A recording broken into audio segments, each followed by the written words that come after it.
Le ciel est tombé, le monde est brisé, le trône est vide. Il y a plus de 1000 ans, les anciens empires régnaient dans la gloire. Des merveilles inimaginables parsemaient les nations de cette époque ancienne, et même les plus modestes hommes et femmes vivaient dans le luxe d'un oligarque de la brillante République. La faim, la maladie, l'ignorance, la douleur, tous les fléaux dont souffrent les corps mortels avaient été bannis par les merveilles des anciens empires. L'agent de cette grâce était la puissance de l'art magique des anciens érudits, une magie puissante et terrifiante découverte par des savants infatigables des vieux royaumes. Avec les secrets de cette magie à leur disposition, les sages peuvent toucher au levier même de la création, manipulant des forces cosmiques bien au-delà du droit de naissance de l'humanité mortelle. Les profondes puissances du Créateur étaient enfin à leur portée, prêtes à glorifier leurs semblables et à exalter leur cause. Et ils avaient de nombreuses causes. Privés de tout besoin matériel, les anciens empires trouvèrent d'autres raisons de lutter. Il ne suffisait plus d'avoir le ventre plein et des enfants en bonne santé.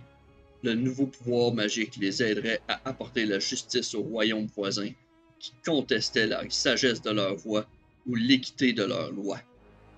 Le mal et la corruption seraient enfin purgés, et tous les voisins égarés ou malveillants seraient guéris par la lumière de leur vérité glorieuse.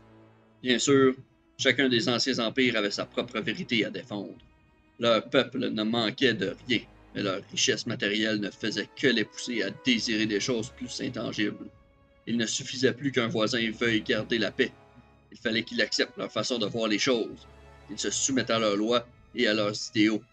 Et si cette soumission transformait leurs anciens voisins en nouveaux sujets de leurs dirigeants, n'était-ce pas une juste récompense pour leur vaillante quête de justice?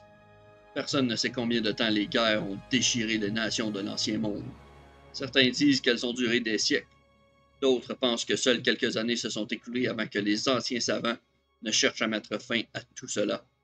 Il n'y aurait plus de combat. Les savants utiliseraient leurs arts pour monter au ciel, et là, exposeraient leur cause devant l'unique. Dieu seul déterminerait la vraie voie que l'humanité devait suivre. Les anges se battirent désespérément pour repousser les savants envahisseurs, mais ils étaient trop peu nombreux pour résister aux sorcelleries humaines. Une centaine d'armées marchaient aux côtés des savants. Grandes machines et terribles bêtes de guerre écrasaient les légions célestes devant eux. D'innombrables mortels périrent, mais les anges furent finalement repoussés, contraints de fuir le ciel et de chercher refuge dans les feux de l'enfer en bas. Les savants victorieux approchèrent du cœur sacré du ciel, du trône de Dieu, où le Créateur de tout répondrait enfin. Et pourtant, quand les grandes portes furent ouvertes, quand les 1000 noms furent prononcés, quand les ailes brûlantes des anges ne voilèrent plus le sanctuaire, le trône se tenait vide devant eux. Dieu n'était pas là. Les savants se dispersèrent dans la confusion et la colère. Certains étaient amers et jurèrent que le Créateur n'avait jamais été là, et que l'unique n'était qu'une tromperie des anges. D'autres pleuraient de terreur, criant que leur impiété avait conduit Dieu à les abandonner. La plupart, cependant, ne virent pas un vide, mais une possibilité. Si Dieu n'était plus sur le trône, n'y avait-il pas place pour un autre? La dernière guerre en bas ne cessa pas, mais elle changea. Partout dans les anciens empires, érudits et techniciens sacrés travaillaient à forger de nouveaux dieux, des idoles, les fabriquant à partir des fragments d'engins célestes pillés et d'artefacts volés dans la maison de Dieu.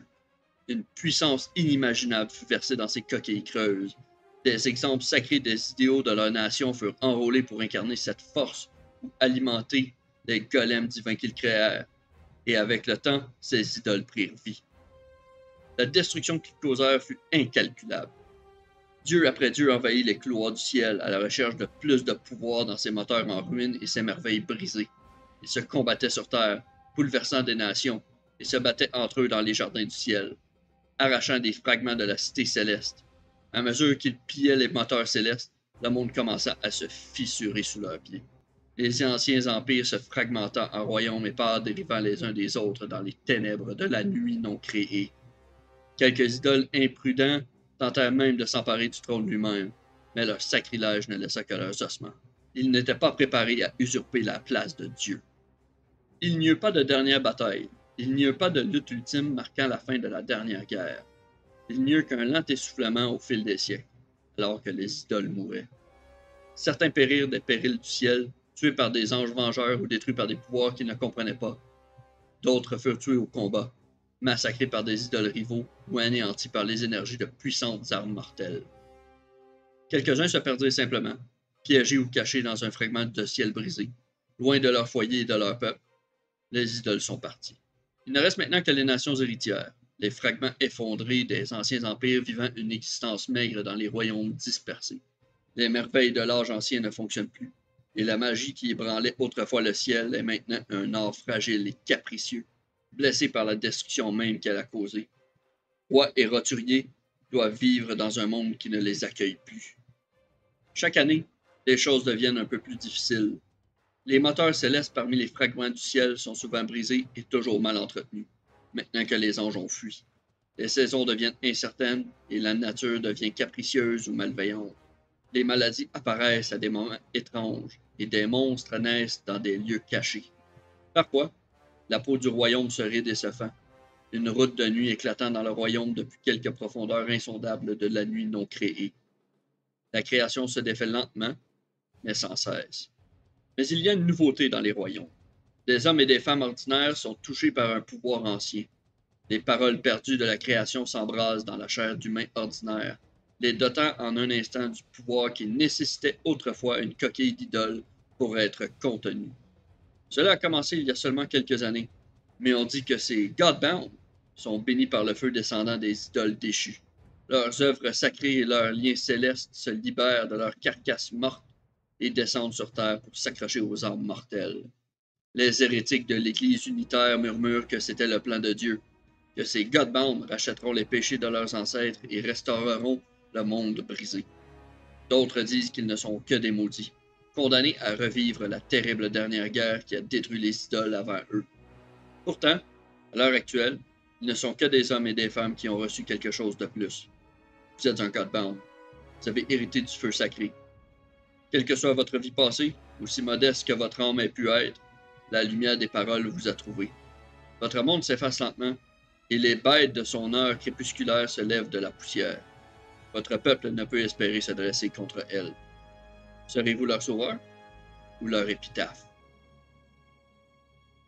Ce que vous venez d'entendre est l'introduction du jeu de rôle Godbound par Kevin Crawford, avec musique d'ambiance du jeu Tyrannie par Justin Bell. Passez une belle journée, mes petits Skittles.